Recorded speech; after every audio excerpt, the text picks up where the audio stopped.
Hi everyone, my name is Ram Tamija and I am an investor and a derivatives trader. I began my stock market journey in 2006 and I became a professional trader in 2020, and I run my own successful trading book which is of decent size, and I'm, you can say, in the top 1% of the profitable FNO traders in the country. So today I am here to share with you a very important topic, which is about asset allocation. Why asset allocation is important? What should be the ideal asset allocation that one should have? What are the various instruments that one can look at? So I am going to discuss all of it today over here with you. So this video is going to be both in Hindi and English for the benefit of other viewers. So सबसे पहले शुरू करते हैं कि कौन कौन से asset classes exist करती हैं, which all asset classes are there in which one can invest.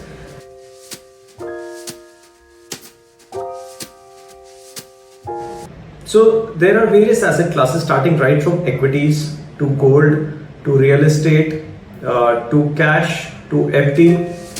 So there are whole host of them जिनसे हम रोज interact करते हैं as an investor.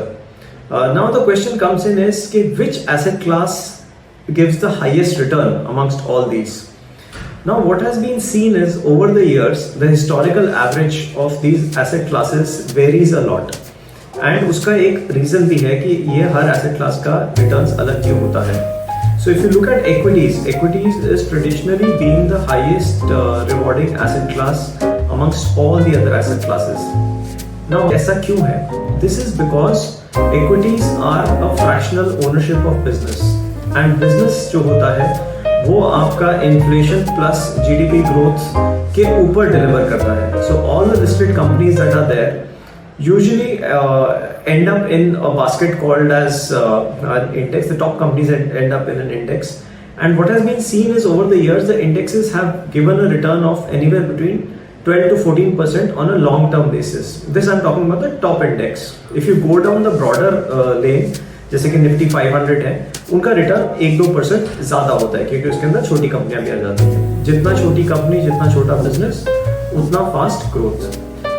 So equities has traditionally given a return of anywhere between 12 to 14%, and it is one of the best asset classes for a retail investor. Now the next question comes in is, which are the other asset classes and how much is their return? Gold has traditionally been another asset class where a lot of Indians have been investing, and I had made a video of this some time back, why one should invest in gold, and I'll attach the link in the description as well. So gold has traditionally been seen to give about 9 to 10% return. Why is that the case? Is because gold is also pegged against the US dollar. So international prices also determine the price of gold. उसका क्या मतलब हुआ? उसका मतलब ये हुआ कि अगर हमारी करेंसी वीक होती है तो gold appreciates because it is denominated in US dollars, and hence gold is a very good bet and it gives around 9 to 10%. Government of India had launched another scheme which was sovereign gold bond. उसके अंदर about 2.5% additional return मिलता था gold के अंदर, but that unfortunately has been discontinued. So right now the return of gold is around 9 to 10%, which is again a very good asset class. And also the benefit of gold is that it acts inversely with equities. मतलब कि अगर equity ऊपर जाता है तो gold flat रहता है, थोड़ा नीचे जाएगा, और जब equities नीचे जाती हैं तो gold has been seen to protect the value. So it is a very good store of value. The other thing is real estate. Now real estate is debatable because real estate में बहुत सारे factors आ जाते हैं, जैसे कि आपका location कहाँ पे है, आपने कितने में अपार्टमेंट या कमर्शियल प्रॉपर्टी खरीदी है, उसकी एज कितनी है, etcetera. But real estate typically will tend to give around about 7 to 9% because उसके अंदर बहुत सारे चार्जेस भी होते हैं, like maintenance charges and so on and so forth. The next is very important asset class is your international exposure. Now what we have seen is that our currency usually depreciates between 3 to 4% every year. Sometimes it depreciates even more than that. But अगर हम 3 से 5% का भी लेकर के चलें, depreciation हर साल currency में होता है, तो हमारा एक international exposure होना भी बहुत ज़रूरी है. Now how do we get this international exposure? There are various listed entities in India जो यूएस मार्केट्स को ट्रैक करती हैं. फॉर एग्जांपल नास्डैक का एक ETF है, म्यूचुअल फंड्स हैं, S&P का एक ETF है, म्यूचुअल फंड्स है. So there are various instruments by which one can invest in international equities. International equities, especially the US equities, have been seen to give a return again in excess of 12 to 14%. So this is also one very good asset class which helps you diversify your risk in asset allocation. And of course हमारा last जो asset allocation में आता है वो है आपका FD and cash, which typically will give you around 5 to 6%. And उसके अंदर if you are in the highest tax bracket then 30% will go. So that is in my opinion the least efficient amongst all the asset classes. Now the next question comes is why should one have asset allocation? हम सारा का सारा अगर equities ज़्यादा return देता है तो वहाँ पे क्यों ना डाल दें? So asset allocation is very important because it smoothens your curve. जो आपका return का curve है वो एकदम smooth हो जाता है अगर आपका asset allocation proper है. So there will be as we all know कि equities are highly volatile, so there will be periods in which equity will go up and down. And market में देखा गया कई बार 10%, 15%, 20%, 30% तक भी करेक्शन आता है. ऐसे टाइम पे आपका asset allocation is something that is going to really help you and smoothen your portfolio upward journey.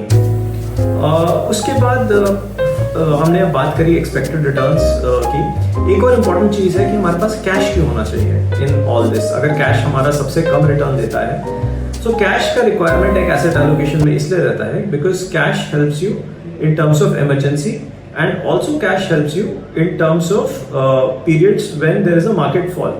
So you can then deploy that cash into equities at that point in time when the markets have fallen. So the role of cash, in my opinion, should be limited to being an emergency fund, and whatever allocation that you want to take. If let's say you feel that the equity markets are truly overheated and your portfolio allocation in equities is very high, तब आप थोड़ा portion cash में रख सकते हैं. इसको cash call कहते हैं. And then when the market corrects a bit you can deploy that cash. There is another concept which is called concept of rebalancing asset allocation.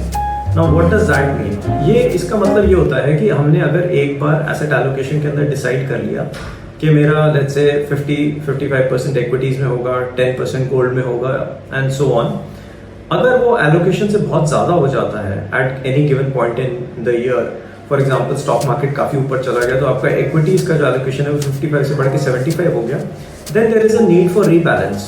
Now rebalancing can be done by 2 ways. Rebalancing can either be done by selling your equities, which I will not advise, or you don't put in additional money in that particular instrument. So for example अगर आपका equity 60, 65, 70% हो गया तो आप gold में डालें, आप cash में रखें, आप बाकी इंस्ट्रूमेंट्स में डालें, बट इक्विटीज में ना डालें उस महीने या अगले 2-3 महीने तक, so that the asset allocation comes back to its original percentage.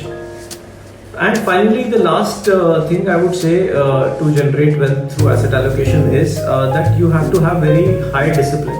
आपको एक बहुत अच्छा डिसिप्लिन रखना पड़ेगा. And SIP is one very good instrument जहाँ पे आपका डिसिप्लिन मेंटेन रहता है in terms of your creating your wealth, because वहाँ पे हर महीने आपका एक certain corpus होता है वो deploy होता रहता है इन सारे assets के अंदर. So having said that, this was a small video from my side on asset allocation and why it is important for wealth building.